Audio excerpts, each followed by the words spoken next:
ناظرین، آج ہم ایک اہم اور حساس موضوع پر ہونے والا ایک مناظرہ آپ کے سامنے پیش کرنے جا رہے ہیں۔ یہ مناظرہ مفتی حنیف قریشی بریلوی اور قاری خلیل الرحمن جوید اہل حدیث عالم کے درمیان ہے، جس میں موضوع ہے میلاد النبی صلی اللہ علیہ وسلم منانا اور اس موقع پر مٹھائی کا تقسیم کرنا اور اس کو عید جاننا، کیا یہ شرعاً جائز ہے یا نہیں؟ اس مناظرہ میں دلائل قرآن و حدیث کی روشنی میں اور صحابہ کرام رضوان اللہ علیہم اجمعین کے عمل پر گفتگو کی گئی ہے۔ آئیے پہلے مناظرے کا وہ کلپ دیکھتے ہیں، پھر انشاءاللہ ہم بھی اس پر تبصرہ کریں گے۔ رسول اللہ کے صحابہ نے تراویح کے قرآن پڑھایا، سنایا کہ انہوں نے کبھی مٹھائیاں بانٹی، اور پھر انہوں نے کہا جی سواب، تو اس کا مطلب یہ سارے وہابی جو کچھ کرتے ہیں، یہ جو ختم کرتے ہیں، یہ فضول کام ہے، لہٰذا ان کو جو چندے دینے والے ہیں وہ سوچیں بھائی فضول کام کر رہے ہیں۔ رسول اللہ صلی اللہ علیہ وسلم کی ولادت کیا ایسے اچانک ہو گئی؟ صحابہ کرام کو وہ دن معلوم تھا، اللہ کے رسول کو معلوم تھا۔ اللہ کے رسول نے پیر والے دن روزہ تو رکھ رہے ہیں لیکن لوگوں کو جمع کر کے دعوت نہیں کھلا رہے، بلکہ بھوکے رہ رہے ہیں، روزہ رکھ رہے ہیں اس دن، اور وہ بھی 12 ربیع الاول کی تاریخ کو نہیں منا رہے۔ آپ کسی چیز میں ثواب ڈالیں گے، اس کے لیے آپ محتاج ہیں دلیل کے، آپ دلیل دیں گے۔ اگر دلیل نہیں ہے، ہاں اگر جیسے میں نے چشمہ لگایا میں سمجھوں ثواب ہے تو مجھے دلیل دینی پڑے گی، میری ضرورت ہے، نظر کا چشمہ ہے تو اب مجھے دلیل دینے کی ضرورت نہیں ہے، میں نے اسے دین سمجھ کے نہیں لگایا۔ اچھا، یعنی ان کے یہاں جو آپ ہاتھ رکھا کریں اس پہ بھی فتوے نہیں جو ہاتھ ہمارا ہلکا ہے اور ہمیشہ ہلکا ہے۔ یہ ریاکاری کا پہلو، حافظ کا نام، حافظ کے ابا کا نام، پھر نانا کا نام، پھر اس کے بھائیوں کا نام، پوری فیملی کے نام ہوتے ہیں، پھر اوپر لکھا ہوتا ہے برائی سال ثواب، اور پھر وہ مٹھائی، وہ ایک ریاکاری کا ایک پہلو ہوتا ہے۔ وہ اگر نہیں ہے، اگر آپ اس حوصلہ افزائی کے طور پر کہ آپ کا بچہ بھی پہلی مرتبہ قرآن پڑھ رہا ہے، دوسری مرتبہ اس نے قرآن ختم کیا ہے، اور آپ یہ سوچ کر کے چلو مجھے بڑی خوشی ہوئی ہے، میرا بیٹا حافظ ہوا ہے اور اس نے مصلی بھی سنا ہے، اور آپ نے نمازیوں کو کچھ کھلا دیا ہے، تو اس میں کوئی مٹھائی کھانے میں کوئی مسئلہ نہیں ہے۔ تو یہی ماشاءاللہ قاری صاحب نے آج بہت زبردست اصول پیش فرما دیا کہ اگر ایک نعمت اس کو میسر آئی ہے، قرآن اس کو اللہ تعالیٰ نے دولت دی ہے، بچے کو دی ہے، تو اس پر اللہ کا شکر ادا کرنے کے لیے وہ اگر کسی کو مٹھائی کھلاتا ہے، حلوہ کھلاتا ہے، یا اس کو چاول کھلاتا ہے تو اچھی بات ہے۔ اور یہی تو ہم کہتے ہیں کہ کائنات کی ساری نعمتوں سے بڑی نعمت ذات پیغمبر ہے، رسول اللہ کی ذات ہے۔ اللہ نے وہ نعمت ہمیں عطا فرمائی ہے، ہم اس کی خوشی کے اظہار کے لیے بھی حلوے پکاتے ہیں، مٹھائیاں کھلاتے ہیں۔ تو ادھر بھی یہ نا فتویٰ یہی، اس کالر نے یہ کہا ہے کہ ذرا ہلکا ہاتھ رکھا کریں، اس پہ بھی فتوے نہیں جو ہاتھ ہمارا ہلکا ہے اور ہمیشہ ہلکا ہی رہا ہے۔ دیکھیے جو بات آپ کر رہے ہیں وہاں ایک تو ثواب کا عنصر شامل ہے، پہلی بات، اور اس کو دین سمجھ کے کیا جا رہا ہے۔ جب بھی آپ کسی چیز میں ثواب ڈالیں گے اس کے لیے آپ محتاج ہیں دلیل کے، آپ دلیل دیں گے۔ اگر دلیل نہیں ہے، ہاں اگر جیسے میں نے چشمہ لگایا میں سمجھوں ثواب ہے تو مجھے دلیل دینی پڑے گی، میری ضرورت ہے، نظر کا چشمہ ہے تو اب مجھے دلیل دینے کی ضرورت نہیں ہے، میں نے اسے دین سمجھ کے نہیں لگایا۔ اچھا، یعنی ان کے یہاں اب رسول اللہ صلی اللہ علیہ وسلم کی جو ولادت والی بات ہے، ہم یہ کہہ رہے ہیں کہ رسول اللہ صلی اللہ علیہ وسلم کی ولادت کیا ایسے اچانک ہو گئی؟ صحابہ کرام کو وہ دن معلوم تھا، اللہ کے رسول کو معلوم تھا۔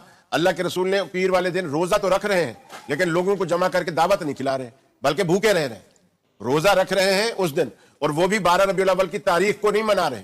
دن جو مہینے میں کئی دفعہ آتا ہے، کم از کم 4 دفعہ یا 5 دفعہ آتا ہے، اس دن کو آپ روزہ رکھ رہے ہیں اور فرما رہے ہیں کہ میں اس دن روزہ اس لیے رکھ رہا ہوں یوم ولیدت فیہ۔ تو ہم کہتے ہیں نبی کریم نے اس کے طریقہ بتا دیا کہ یہاں شکر کیسے کرنا ہے۔ اللہ کے رسول نے روزہ رکھ کر شکر کیا، ابوبکر صدیق نے کبھی مٹھائی آپ کی ولادت پہ بانٹی، علی المرتضیٰ نے مٹھائی آپ کی ولادت پہ بانٹی، عمر فاروق عثمان غنی نے بانٹی۔ یہیں پہ اسی پہ خاص کرتے ہوئے ہمارا بھی یہ سوال ہے، رسول اللہ کے صحابہ نے تراویح کے قرآن پڑھایا، سنایا کہ انہوں نے کبھی مٹھائیاں بانٹی، اور پھر انہوں نے کہا جی سواب، تو اس کا مطلب یہ سارے وہابی جو کچھ کرتے ہیں، یہ جو ختم کرتے ہیں، یہ فضول کام ہے، لہٰذا ان کو جو چندے دینے والے ہیں وہ سوچیں بھائی فضول کام کر رہے ہیں۔ انہوں نے فرمایا کہ جناب حضرت سیدنا فاروق اعظم رضی اللہ تعالیٰ عنہ نے جب قرآن ختم کیا تو لوگوں کو گائے ذبح کر کے کھلائی، تو کیا انہوں نے فضول کام کیا تھا یا اللہ سے ثواب کے حصول کے لیے؟ ایک صحابی رسول خلیفۃ المسلمین وہ فضول کام کریں گے یا ثواب کی نیت سے کریں گے؟ تو انہوں نے جس نیت سے کیا کہ بھئی اللہ نے مجھ پر یہ کرم کیا، مجھ پر یہ انعام ہوا کہ مجھے یہ قرآن کی دولت سعادت ملی ہے، تو میں اس پر شکریہ اللہ کا شکر ادا کرتا ہوں، اور شکر کئی طرح سے ہو سکتا ہے، کوئی بھی جائز انداز سے اس کا شکر ادا کیا جائے۔ تو ہم بھی اسی طرح کہتے ہیں کہ ذات پیغمبر سے بڑی نعمت اللہ کی کوئی، تو جس دن یہ نعمت ہمیں میسر آئی ہے اس کے تصور میں ہم کھانے کھلاتے ہیں، غریبوں مساکین کو دیتے ہیں، کپڑے لباس پہناتے ہیں، تو ہم یہ کہتے ہیں کہ یہ بھی جو ہے یہ اچھا کام ہے، اس میں کوئی۔ میں صرف یہ پوچھنا چاہ رہا تھا کہ رسول اللہ صلی اللہ علیہ وسلم کی ولادت بسعادت کتنی مرتبہ ہوئی؟ ظاہر بات ایک مرتبہ ہوئی۔ اب شکرانہ وہ جو کھانا کھلا رہے ہیں، چلو اب دعوت کے نام پر ہی شکرانے ایک دفعہ کھلا دو، لیکن ہر سال پھر دن بھی وہ جو رسول اللہ نے اس دن کو اختیار ہی نہیں کیا۔